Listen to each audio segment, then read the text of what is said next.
Spain का एक ऐसा फार्म दिखाया जाता है जहाँ पर बुल्स और बुल्स के बच्चे रहते हैं, यानी कास, जो कि यहीं पर बड़े होते हैं, ट्रेनिंग लेते हैं ताकि एक दिन बहुत अच्छे फाइटिंग बुल्स बन सके। अब स्टार्टिंग के सीन में हम कुछ बुल्स को देखते हैं जो कि अभी बच्चे हैं, वो एक दूसरे के साथ बात कर रहे होते हैं। तभी वहाँ पर एंट्री होती है एक और बुल की, वो भी एक काफ है और उसका नाम है फर्डिनेंड। ये सारे फार्म में सबसे प्यारा और अच्छा बुल है, क्योंकि ना ये किसी के साथ शरारतें करता है और ना किसी को तंग करता है, बल्कि इसका दिल बहुत बड़ा है और ये सब का ख्याल रखता है, चाहे वह एक छोटा सा पौधा या फूल ही क्यों ना हो। तो आज भी फर्डिनेंड एक बकेट में पानी लेकर उसी फ्लावर के पास जा रहा होता है जो कि पास ही बड़ा हो रहा था। फर्डिनेंड उसे जाकर पानी देता है और उसे प्यार से देखने लगता है। फर्डिनेंड को ऐसे चुप देखकर बाकी काफ्स उसे काफी जेलस होते थे कि शायद ये प्राउडी है और हमसे बात नहीं करता। तो वही काफ्स जो वहाँ पर खड़े हुए थे काफी शरारती लग रहे थे, तो वो फर्डिनेंड के पास जाकर उसे तंग करने लगते हैं, उसे बुली करने लगते हैं। लेकिन लकीली वहाँ पर एक ट्रक आ जाता है तो उनका ध्यान उस तरफ लग जाता है और वो ट्रक को देखने लगते हैं। वो ट्रक बेसिकली बुल फाइटिंग के लिए कुछ बुल्स को सिलेक्ट करने आता था और आज इनके फार्म में से भी एक बुल जाना था जो कि स्पेन के सबसे बड़े फाइटिंग शो में कंपटीशन लेगा। तो शरारती बच्चा फर्डिनेंड और अपने बाकी साथियों से कहता है, देखना आज तो मेरे ही फादर जाएंगे, वो बहुत स्ट्रॉन्ग है, उनमें बहुत पावर है और वो किसी को भी हरा सकते हैं। फर्डिनेंड भी दिल ही दिल में सोच रहा होता है कि काश उसके फादर जाएं, क्योंकि जो एक बार वहाँ चला जाता है वो काफी फेमस हो जाता है। अब थोड़ी ही देर में देखते देखते उस जगह से काफी सारे बुल्स बाहर आ जाते हैं, क्योंकि हर कोई ये शो करवाना चाहता था कि वो बहुत स्ट्रॉन्ग है। अब सब में लड़ाई होने लगती है। सबसे एंड पे जो रह जाते हैं वो फर्डिनेंड के फादर और उसी शरारती बच्चे के फादर होते हैं और अब इन दोनों बुल्स में काफी अच्छी खासी लड़ाई होती है। दोनों एक दूसरे को अपने सींगों से हरा रहे होते हैं, लेकिन एंड पर जीत फर्डिनेंड के फादर की होती है। तो वो सब बहुत खुश हो जाते हैं, यानी फर्डिनेंड और उसके फादर। लेकिन दूसरी की तरफ शरारती काफ और उसके फादर को काफी गुस्सा होता है और अब वो सोच रहे होते हैं कि हम अपना बदला लेंगे। लेकिन साथ ही फर्डिनेंड भी सोच के उदास हो जाता है कि उसके फादर फाइटिंग करने जाएंगे,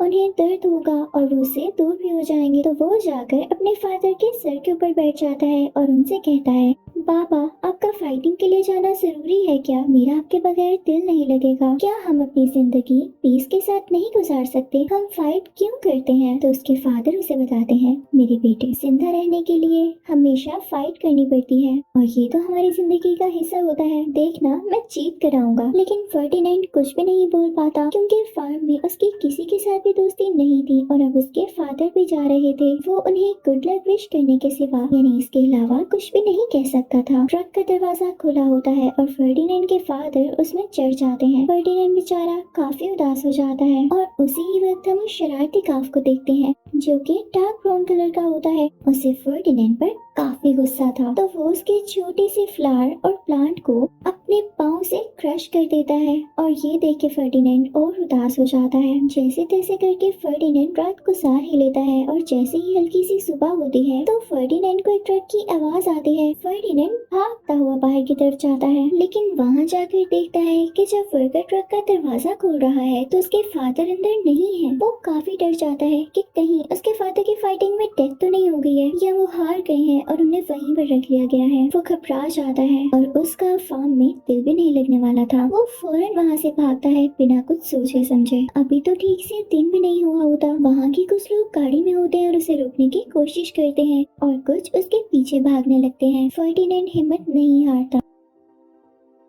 अभी हर तरफ हल्का हल्का अंधेरा यानी डार्क था। फर्डिनेंड को दूर से एक ट्रेन नजर आती है तो वो फौरन से भागकर उसके अंदर चला जाता है। ट्रेन चलती जाती है और जब एक जगह पर रुकती है तो फर्डिनेंड भी वहाँ से नीचे उतर जाता है। वो भागता भागता एक गहरी जगह में गिर जाता है और उसकी आंखें बंद हो जाती हैं, क्योंकि वो बहुत थक चुका था और डरा हुआ भी था। लेकिन उसके सामने एक आदमी आता है और उसके साथ उसका डॉग भी होता है। वो उसे रेस्क्यू करके अपने साथ ले आता है और आज जब फर्डिनेंड की आंख खुलती है तो पूरी तरह से सुबह हो चुकी होती है और उसके सामने एक छोटी बच्ची आती है। फर्डिनेंड यहाँ भी नर्वस हो जाता है कि वो कहाँ पर आ गया है। तो वो छोटी बच्ची उससे कहती है, परेशान नहीं हो, मैं तुम्हें कुछ नहीं कहूँगी। ये छोटी बच्ची उसी आदमी की बेटी होती है जिसने फर्डिनेंड को अपने डॉग के साथ रेस्क्यू किया था और यहीं पर लेकर आया था। उसका नाम नीना होता है। वो आहिस्ता आहिस्ता से फर्डिनेंड के पास बैठती है और अपना ट्रस्ट गेन करती है। फर्डिनेंड भी बाहर आ जाता है। बाहर आते ही फर्डिनेंड की तो आंखें खुली की खुली रह जाती हैं क्योंकि बाहर बहुत प्यारा गार्डन होता है।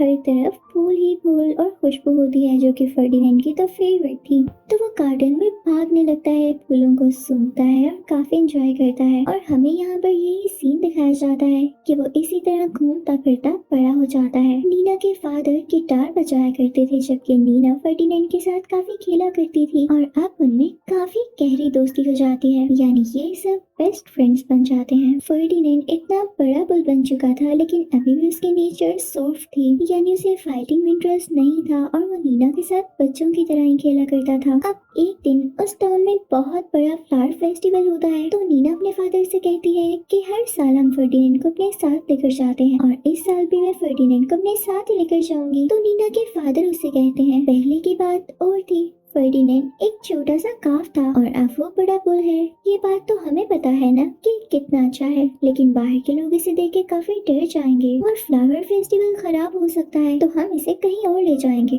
और अब नीना उदास होते हुए अपने फादर के साथ कुछ फ्लावर्स लेकर अपने ट्रक में वहाँ से चले जाते हैं। पीछे से फर्डिनेंड भी काफी अकेला और उदास रह जाता है और तभी फर्डिनेंड को नीना का वही सैड फेस नजर आता है, यानी उसकी आंखों के सामने आता है। तो वो सोचता है नीना मेरे बगैर बहुत उदास होगी, उसे तो हर बार मेरे साथ जाने की आदत थी, तो क्यों ना मैं वहाँ जाऊँ। और फर्डिनेंड अब निकल पड़ता है फ्लावर फेस्टिवल की तरफ। पहले तो वो बहुत पोलाइट होता है और नीना से कहता है कि मैं शरारत बिल्कुल नहीं करूँगा। तो नीना उसे कहती है तुम यहाँ आए क्यों, अगर पापा ने देख लिया तो वो गुस्सा होंगे और सब लोग तुम्हें देख के डर जाएंगे। फर्डिनेंड तुम वापस जाओ। लेकिन इससे पहले कि वो कुछ बोल पाता एक हनी बी पीछे से उसे काट लेती है। फर्डिनेंड बेचारा डर जाता है, उसी हनी बी के डर से इधर उधर भागने लगता है, हर चीज खराब करता जाता है। वो वहाँ के कार्ड्स गिरा देता है, फ्लावर्स खराब कर देता है और काफी नुकसान हो जाता है। तो कोई एनिमल राइट्स वालों को कॉल कर देता है, वो फौरन से वहाँ पर आकर उसे पकड़ लेते हैं। उन्होंने उसे ट्रक में बंद कर दिया होता है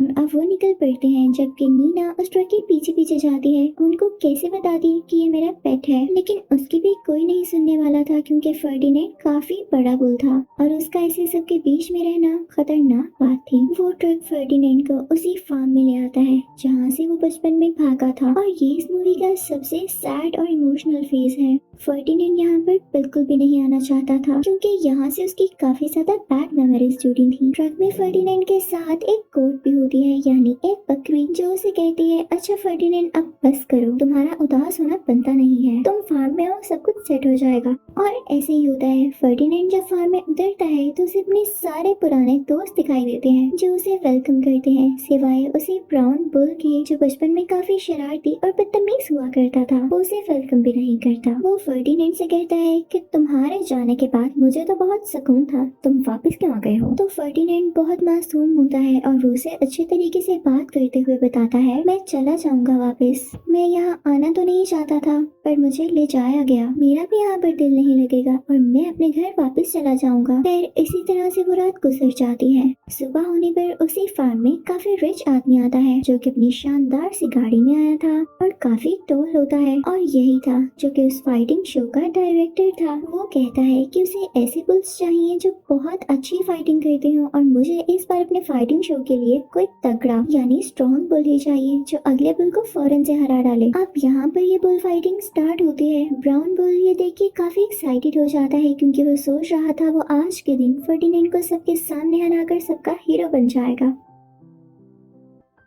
पर ये तो इम्पॉसिबल था क्योंकि इतना एरोगेंट और बुरा बुल किसका हीरो होगा। अब वहाँ पर सब बुल्स की फाइटिंग होने लगती है और एक ऐसा बुल होता है जिसकी नेक रेड कलर की होती है। वो इन सबको फाइट करता देखकर बेहोश हो जाता है क्योंकि उसमें इतना करेज नहीं था कि वो इतने बड़े बड़े बुल से फाइट करे। तो अब उसको ट्रक में बंद कर देते हैं और इन सबको पता चलता है कि इसे स्लॉटरिंग हाउस लेकर जाया जा रहा है। बाकी सारे बुल्स काफी ज्यादा उदास हो जाते हैं और सोच में पड़ जाते हैं कि जो पहले ट्रक्स आते थे कहीं वो बाकी बुल्स को भी तो स्लॉटरिंग हाउस नहीं लेकर जाते थे, जबकि दूसरी तरफ उस रेड नेक वाले बुल को कुछ भी नहीं पता था, क्योंकि उसके माइंड में तो यही था कि शायद वो फाइटिंग के लिए सिलेक्ट हो चुका है। अब दिन ही दिन में फर्डिनेंड को उसके लिए बहुत बुरा लग रहा था और उसे अपने फादर की भी याद आने लगती है कि कहीं उनको भी तो नहीं, और सोचने लगता है कि यहाँ से कैसे निकला जाए। वो बाकी बुल से इस बारे में डिस्कस करता है, लेकिन वो कहते हैं नहीं, हमें इस बात पर यकीन नहीं कि हम स्लॉटर हो जाएंगे और हमें काट दिया जाए। हमें यकीन है कि हम एक न एक दिन फाइटिंग के लिए सिलेक्ट होंगे और काफी फेमस हो जाएंगे। तो फर्डिनेंड अब उनके पास से हटकर कुछ हेजहॉग्स के पास आता है और उनसे कहता है क्या तुम मेरी भागने में मदद करोगे? तो उसकी बात मान जाते हैं। अब फर्डिनेंड चलते चलते एक ऐसे रूम में पहुंचता है जो कि अपनी तरफ से फार्म का एक अचीवमेंट रूम बनाया गया था, जहाँ पर उन सब बुल्स के सींग थे जो कि फाइट जीत कर आए थे। जो बुल फाइट जीतता उसके सींग उतार कर यहाँ पर लगा दिए जाते और जाहिर सी बात है इससे पहले उनको मारा जाता। उनके सींगों के नीचे उनकी फोटोग्राफ भी होती थी और जब फर्डिनेंड नजर घुमाता है तो उसकी नजर एक फोटोग्राफ पर पड़ती है जो कि उसके फादर की ही थी और उसके ऊपर उसके फादर के सींग भी लगे हुए थे, यानी वो फाइट जीत चुके थे लेकिन अब इस दुनिया में नहीं थे। ये देखकर फर्डिनेंड टूट जाता है और बाहर आकर अपने साथियों को बताता है, लेकिन उसके साथी उसका मजाक उड़ाने लगते हैं। ब्राउन बुल कहता है तुम ये कैसी बातें कर रहे हो, तुम फाइट के लिए कभी सिलेक्ट नहीं हो सकते, इस वजह से उस फाइट के बारे में बुरा बोल रहे हो। उनमें लड़ाई होने लगती है और वो दोनों अपने सींगों का यूज कर रहे होते हैं कि तभी लड़ते लड़ते उस ब्राउन बुल का एक सींग टूट जाता है जो कि फर्डिनेंड ने ही तोड़ा होता है और इन दोनों की फाइट ऊपर खिड़की में से उसे फाइटिंग शो का डायरेक्टर देख रहा होता है।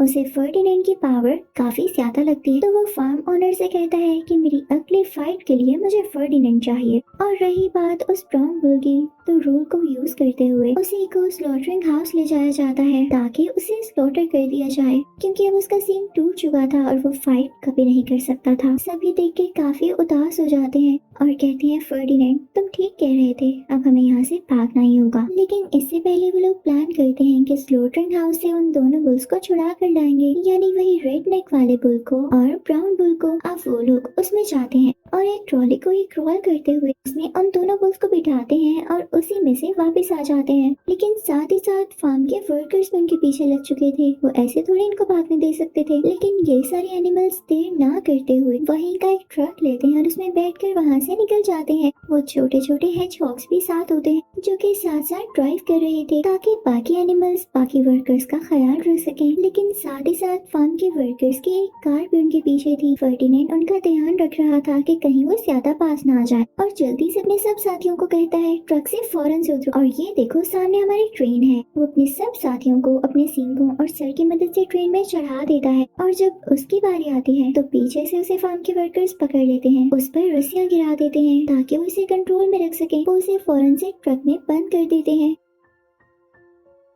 और ये डिसाइड करते हैं कि हमें तो पता ही नहीं था कि फर्डिनेंड इतना ज्यादा स्ट्रॉन्ग है। तो वाकई उसे बुल फाइटिंग के लिए ले जाया जाता है। दूसरी तरफ नीना और उसके फादर न्यूज देख रहे होते हैं तो उन्हें पता चलता है कि फर्डिनेंड की आज बहुत बड़ी बुल फाइटिंग है। तो नीना के फादर उसे कहते हैं रो मत, मेरे साथ फाइटिंग शो में चलो, हम वहाँ फर्डिनेंड को देखेंगे और कोशिश करेंगे कि उसे छुड़ा कर अपने साथ वापस ले आए। अब वो स्टेडियम में जा चुका होता है। फर्डिनेंड सब लोगों के सामने था लेकिन उसे कोई शौक नहीं था कि वो फाइटिंग करे, क्योंकि यही वही चीज थी जिसमें उसके फादर और कई सारे बुल्स ने अपनी जान दे दी। डायरेक्टर उसे बहुत कोशिश करता है कि वो फाइट का स्टार्ट ले या गुस्से में आए, लेकिन फर्डिनेंड मैंने आपको बताया कि काफी पोलाइट था, उसे फाइट करनी ही नहीं थी तो वो कुछ भी नहीं करता। वहाँ पर बैठी हुई ऑडियंस हंसने लगती है कि डायरेक्टर जो कि खुद को बहुत बड़ा आदमी मानता है, इससे ये भी नहीं हो रहा, उसे एक बुल भी कंट्रोल नहीं हो रहा। तो उसे गुस्सा आ जाता है, उसकी ईगो हर्ट हुई थी। तो वो कहता है फर्डिनेंड अब तुम मेरे हाथों से बचकर कहीं नहीं जा सकते। डायरेक्टर अपने हाथ में कुछ स्वर्ड्स उठाता है और उसके सीन काटने के लिए आगे बढ़ता है, लेकिन अब फर्डिनेंड अपनी जान बचाने के लिए इधर उधर भागने लगता है और वो डायरेक्टर उसे अप्रोच नहीं कर पाता, यानी उसके सींगों को हाथ तक नहीं लगा पाता। और अब फर्डिनेंड को गुस्सा आ जाता है, वो अपने सींग उस डायरेक्टर के कॉस्ट्यूम में घुसाते हुए उसे ऊपर हवा में उठा लेता है और यहाँ पर उस डायरेक्टर की और ज्यादा इंसल्ट होती है और अब वो फुल गुस्से में होता है। फर्डिनेंड से कहता है अब मैं तुम्हें नहीं छोड़ूंगा। वो अपनी तलवार उसकी तरफ करता है और उसे मारने ही वाला होता है कि ऑडियंस शोर मचा देती है कि फर्डिनेंड को मत मारा जाए और ऑडियंस में से नीना फौरन से भागकर स्टेडियम में जाती है और फर्डिनेंड को बुलाकर उसके फेस में हाथ रख के कहती है मुझे तुम्हारी बहुत याद आई। और फर्डिनेंड भी उसे देख के बहुत ज्यादा खुश होता है। और स्टेडियम में भी जब फर्डिनेंड के ऊपर एक फूल आकर गिरता है और सब ऑडियंस फर्डिनेंड का साथ दे रही होती है क्योंकि वो काफी खामोशी से डायरेक्टर के सामने बैठ गया था, तो डायरेक्टर का दिल भी नरम हो ही जाता है और वो फर्डिनेंड को मारने का प्लान अपने माइंड से निकाल देता है। अपनी स्वर्ड को संभालते हुए दूसरी तरफ मुड़ कर लेता है। उस तरफ स्टेडियम में सारे लोग काफी खुश हो रहे होते हैं और फर्डिनेंड पर फूलों की बारिश होने लगती है। जैसे कि उसे फूल बहुत पसंद थे तो उसे ये सब कुछ बहुत बहुत अच्छा लग रहा होता है। तभी हम देखते हैं कि दरवाजा खुलता है। फर्डिनेंड के सारे साथी वहाँ पर उसे चेयर अप करने आ जाते हैं। यानी वो ट्रेन में चढ़े जरूर थे लेकिन वो फर्डिनेंड के लिए यहाँ तक आ गई और अब नीना अपने ट्रक में इन सारे एनिमल्स को लेके अपने घर वापस आ जाती है। ये सब वहाँ से बाहर निकलती है और नीना की विश भी पूरी हो जाती है कि फर्डिनेंड वापस आ जाए और उसे इन सब का ख्याल रखना बहुत पसंद होता है। तो इसी के साथ इस मूवी की हैप्पी एंडिंग होती है। Thank you for watching.